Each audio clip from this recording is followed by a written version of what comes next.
Hello, welcome to the Daily News. My name is Prince Miller. Welcome to Prince Miller Entertainment TV channel.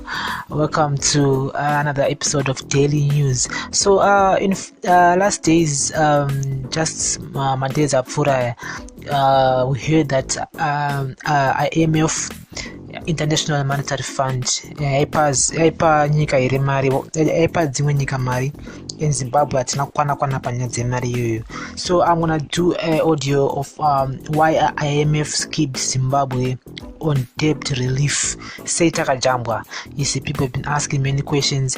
I also thought with nini and all the answers at some point ndakambo reply kune mumwe munhu ndakati iwe isusu etine squared hope, so that's the reason why tisina kupuwa mari ne-IMF, so which is correct but not really correct, because there are some other reasons why IMF skipped Zimbabwe on debt relief. So people subscribe to my channel, subscribe to the channel on the button below, and follow me on Twitter at pmillerent on Twitter. I'm also on Instagram at princemillerentertainment, and thank you very much for listening, and thank you very much for subscribing.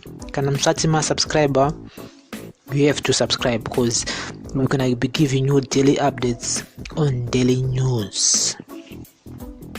So Finance and Economic Development Minister Professor Mtuli said Zimbabwe did not expect to benefit from the money because it does not fall under countries earmarked for debt relief.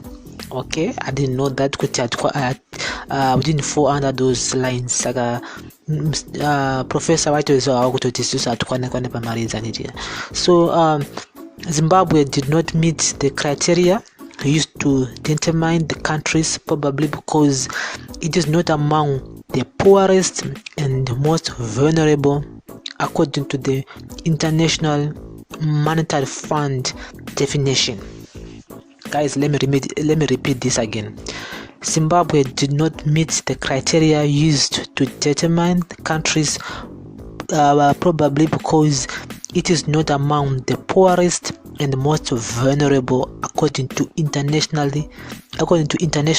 Monetary Fund definition. So Zimbabwe is not poorest and they were not most vulnerable, and so which means patone dzimwe nyika dzikutotamba na more than us, and patone dzimwe nyika dzikutokwangwa alafu. So according to IMF, and so the support was mainly for countries that owe the IMF and are receiving relief on payments to the board in order to support the COVID-19 response. So the relief was for those countries, and the poorest dzine squared to IMF. So wakabva you know what, pamari dzedziya the squared dzedziya chomomira inobhadhara tombokupai imwe mari yekuti mufight this whole coronavirus issue. So it was a generous from the IMF to those countries who want squared ikoko, but wakangopuwawo a relief yekuti vakwanise kutenga ma-test kits and hope for this whole coronavirus issue. But Zimbabwe overall poor credit record may be a contributing factor, which is defranchising the country from accessing international aid at a time the troubled Southern African country is struggling to contain a rise in COVID-19. So as I said earlier on, our poor credit is to Zimbabwe, though one of the major factors is our poor aid, but the American embassy, the Americans have been contributing 2.4 million, which is good. So we need more NGOs to contribute more money so that test kits, and also so that we can actually test more people, because since we started doing those tests tashikana pa 1,000 people, saka it's a big factor pakuti 23 people at the moment are infected, so and 3 have passed away, so the number is still gonna grow as we get more test kits and it. So the IMF African Department Director Abebe Amero Selassie say that unfortunately Zimbabwe continues to have arrears to the World Bank and African Development Bank, which is a constraint to our abilities to lend to the country. So it's credit to World Bank and the African Development Bank have been giving us money, especially last year. I don't know how many millions I think I received from African Development Bank. I also heard that to Zimbabwe is got a table at that African bank. That's the reason why we end up getting more and more loan that we haven't paid back yet, and we still need more money in. So I don't know what's happening there, but Tina's credit to World Bank also, which which goes back to the 90s, like 99 and stuff, and it. So we've been very much highlighting the complexity of the policy, the environment, and the tremendous policy constraint that the government is in terms of being able to mount the kind of response that other countries to whom we will be able to lend can. Zimbabwe have been unable to get funding from multilateral lenders since defaulting its debt in 1999. So sasa nabotara kuti our credit line yakatanga kurasika kuma 1999. It was the same time patakatanga nyaya dzehondo yeminda vayo. So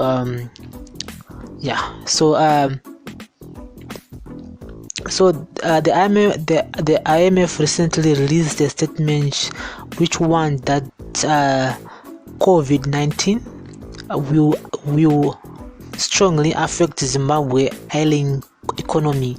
The number of confirmed cases rose to 23 after 5 more people tested positive in the country, second city Bulawayo, out of the 23 samples. A toxic combination of a collapsing economy, poverty, among other socio-economic ills, is hampering the country's fight against the global pandemic, with doctors being forced to drag government to court to demand COVID-19 protective clothing. So guys, I think we put this whole issue to rest, and it's about why the IMF skipped Zimbabwe on debt relief and it. So if you didn't know much about it, you now know that we don't fall under those poorest and vulnerable countries. Plus our credit line, which is poor, that's one of the reasons why we didn't get the money also from those IMF. So now what a quick update about this whole topic, about IMF skipped Zimbabwe and debt relief and it. So subscribe to the channel if you want to contribute more to this topic, why, and if you have anything to say about it. As you all know, you have to comment in the comment section, subscribe to the channel. We'll give you updates. The Japan lockdown, everybody's on lockdown, so we have so much time on our hands, so everything I will give you guys here on the channel. So thank you for listening to this audio. It's Prince, this daily news, breaking news. Thank you very much for listening, and have a nice day, nice evening, and nice afternoon. Bless up.